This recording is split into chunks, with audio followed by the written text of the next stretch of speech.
l'agence So Wine présente So Wine Talks. La première série de podcasts analysant les tendances marketing et communication dans l'univers du vin et des spiritueux.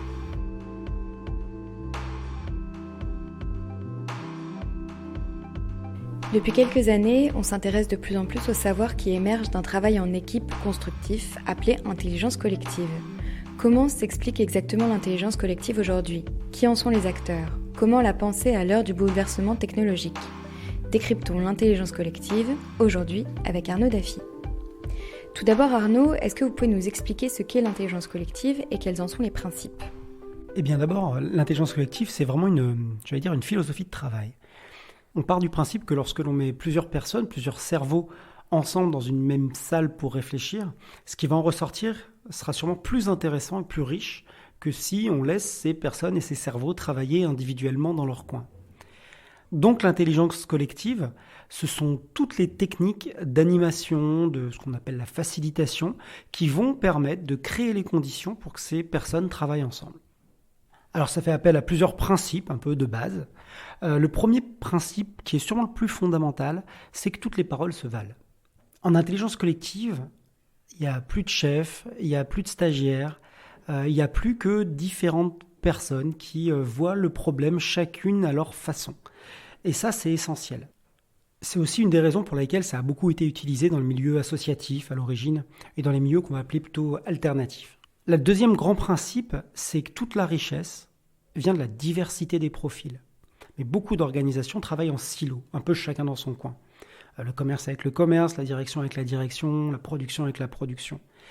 Et ce qui fait une des richesses de l'intelligence collective, c'est quand on va venir chercher des expériences à tous les endroits de l'organisation, y compris à l'extérieur de l'organisation. Et quand on met ensemble toutes ces personnes, on éclaire le problème ou la problématique sous toutes ses facettes. Et ensuite, le troisième grand principe, c'est d'accepter de ne pas connaître d'avance ce qui va sortir de l'intelligence collective. Ça demande un petit peu de lâcher prise, et c'est pas le plus facile. Ça demande aux dirigeants, ça demande aux organisateurs d'accepter d'avoir peut-être des surprises. Un autre principe de l'intelligence collective, c'est que c'est celui qui est au plus près du problème qui connaît mieux ce problème. Et en quoi est-ce que c'est particulièrement utile pour le monde du vin ? Alors, dans le monde du vin, il y a une particularité, c'est qu'il y a énormément d'organisations collectives. Ça va être les syndicats, ça va être les interprofessions, ça va être ce qu'on appelle dans le jargon les ODG, les organismes de défense et de gestion, ça va être les coopératives, ça va être les groupements de producteurs. Bref, autant d'organisations qui sont structurées, mais dans lesquelles les relations sont par définition hiérarchiques. Dans une commission, dans une assemblée générale, dans un conseil d'administration, il peut y avoir un président, il peut y avoir des délégués généraux, mais personne n'est techniquement le chef de personne. Donc on répond à un de nos premiers critères, qui est qu'il n'y a pas de hiérarchie. Secondo, la façon dont le dialogue s'est construit dans ces organisations est assez normée. Il y a des instances, il y a des commissions, il y a des groupes de travail, il y a des assemblées générales, des points de passage plus ou moins réglementaires. Et souvent, c'est avant tout une personne qui parle l'une à la suite de l'autre. Et objectivement, on les connaît assez bien, parfois ils ne s'écoutent pas beaucoup les uns les autres.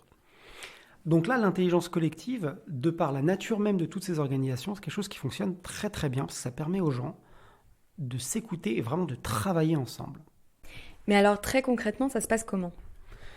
Alors concrètement, l'intelligence collective, ça consiste à mettre le plus de personnes possible dans une salle pour réfléchir sur une problématique. Par exemple, pour une région de production, mettons Muscadet, les vins de Nantes, le syndicat va inviter tous ces vignerons, tous ces producteurs à venir participer à une grande journée de réflexion collective et vient qui veut sur la base du volontariat. Et on peut réussir à réunir généralement entre 50 et 100 personnes que l'on met concrètement tous dans une grande salle et à qui on va soumettre un certain nombre de questions et d'ateliers pour réfléchir à des problématiques.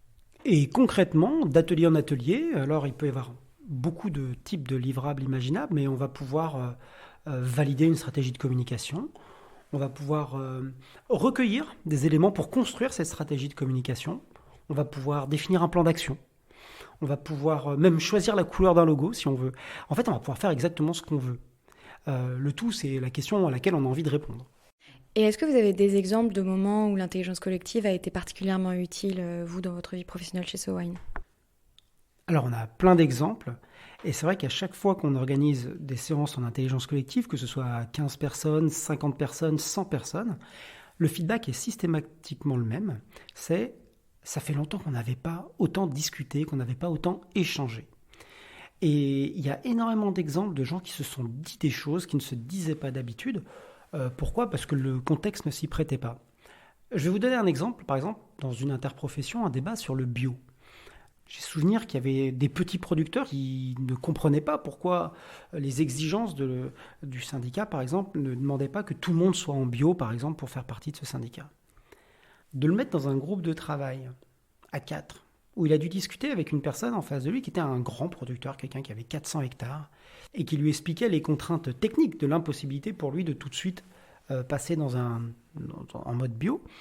Ils ont pu discuter, ils ont pu échanger, ils ont pu arriver à une forme de terrain d'entente qui disait qu'effectivement, il fallait des paliers. Lorsque l'on fait des ateliers en intelligence collective, la position des intervenants évolue. Il y a quand même une question qui vient assez logiquement, c'est est-ce que ça fonctionne dans la durée ? Est-ce que donc ce ne sont pas juste des dialogues sur le moment entre deux personnes très différentes ? Est-ce que les conclusions durent ? Alors ça, c'est une des difficultés de l'intelligence collective, c'est de faire vivre dans le temps ce début, cette amorce de conciliation.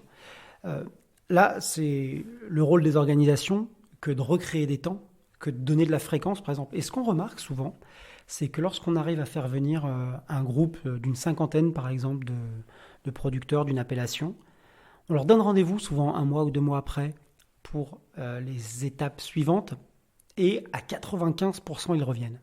Et vraiment, ceux qui ne peuvent pas venir, c'est vraiment des histoires d'agenda. C'est-à-dire qu'une fois que les gens sont impliqués et sont dans le bateau, entre guillemets, de la discussion, ils viennent à la séance d'après, parce qu'ils sont impliqués. Et là, aujourd'hui, qu'on est dans un mode de travail qui a été un peu bouleversé avec l'épidémie du Covid, est-ce que c'est possible de travailler en intelligence collective à distance, via le digital ? Ça a été une de nos grandes interrogations, parce qu'effectivement, une des magies du collectif, un des ingrédients fondamentaux de l'intelligence collective, c'est le fait d'être ensemble. C'est très très dur de se disputer avec quelqu'un quand il est à 1 mètre de vous. C'est beaucoup plus facile par email, c'est beaucoup plus facile dans une tribune, c'est beaucoup plus facile dans un grand amphithéâtre où on a son petit micro comme ça. Mais de se disputer avec quelqu'un qui est à 1 mètre de soi, c'est beaucoup plus compliqué. Et donc en fait, on a des mécanismes qui sont très humains qui font qu'on est obligé de s'écouter, qu'on est obligé de s'entendre. On s'était dit, comment est-ce qu'on va pouvoir reproduire ce phénomène à distance sur Zoom ou en visioconférence. On a fait quelques expériences, ça fonctionne pas mal. Alors sur des plus petits groupes, moi j'ai fait des ateliers à une 30aine de personnes qu'on arrivait à sous-diviser en groupes de travail, ça marchait pas trop mal. Clairement, le niveau d'attention, le niveau d'implication n'est pas le même sur la durée que dans la vraie vie. Quand on fait de l'intelligence collective, souvent ce sont des ateliers à la journée, et cette journée c'est aussi le temps qu'il faut aux gens pour se mettre dans cette énergie, pour se mettre dans cette dynamique. Là, en visio, on perd un peu ça. Donc je pense que pour faire de l'intelligence collective à distance, il faut des groupes qui sont déjà un petit peu rodés, qui sont déjà un petit peu échauffés aux techniques d'intelligence collective, et là ça peut marcher. Ou alors travailler sur des choses très très concrètes. Par exemple des brainstorming ou des choses comme ça sur lesquelles il faut avoir des idées, plutôt que vraiment d'aller mener tout un processus de prise de décision. Est-ce que vous avez quelques conseils pour se lancer ? C'est pas forcément évident finalement de faire de l'intelligence collective dès le début. Le premier conseil, c'est d'avoir confiance dans le process. Souvent, lorsque j'échange avec des dirigeants d'organisations collectives, ils ont cette intuition qu'il faut aller vers l'intelligence collective, que c'est quelque chose qui est demandé, que c'est quelque chose qui est dans l'air du temps et de la société. En même temps, ils ont un petit peu peur, parce que ça change un peu la façon dont ils ont fonctionné jusqu'à présent. Et ce qui est marrant, c'est que je note que la première phrase par laquelle ils commencent, c'est souvent « Est-ce que vous n'avez pas peur que… » 3 petits points.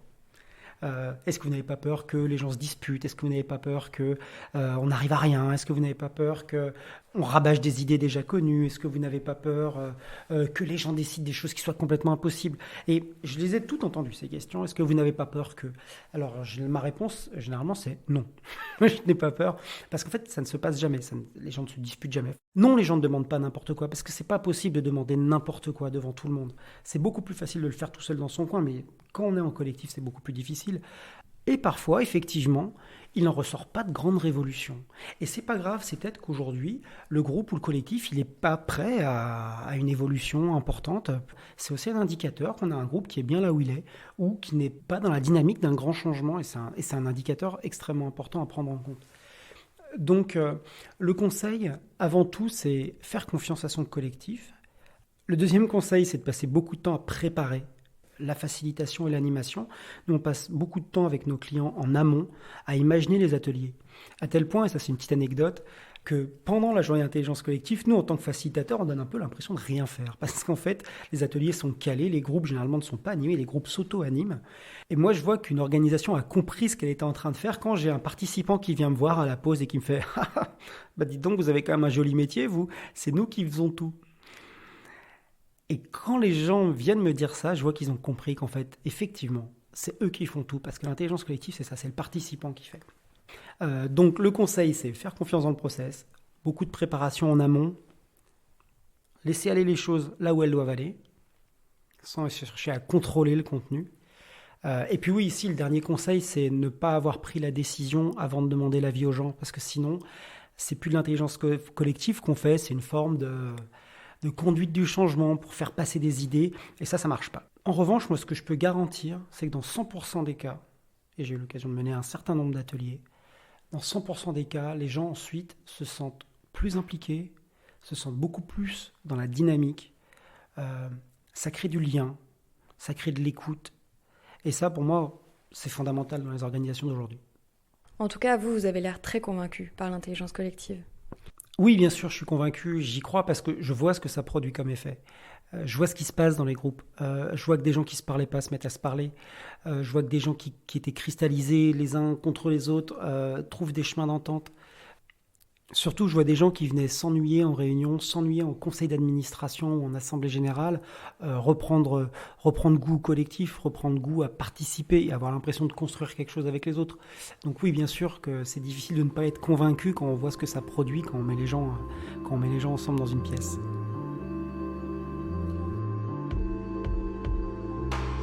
Ce sont bien les interactions qui créent l'intelligence collective, des interactions où l'on partage l'information de manière organisée et où l'on respecte les facultés individuelles de chacun. Il s'agit surtout de ne jamais mépriser une connaissance. Tout peut aider à décloisonner et à réfléchir différemment pour se réinventer sans cesse, innover toujours. Un épisode conçu et produit par SoWine, écrit et réalisé par le studio Encore. SoWine Talks reviendra dans quelques semaines pour décrypter à nouveau les tendances de consommation du vin et des spiritueux. En attendant, si vous avez aimé cet épisode, n'hésitez pas à le partager sur Twitter et Facebook et à lui donner des étoiles sur iTunes. À très vite.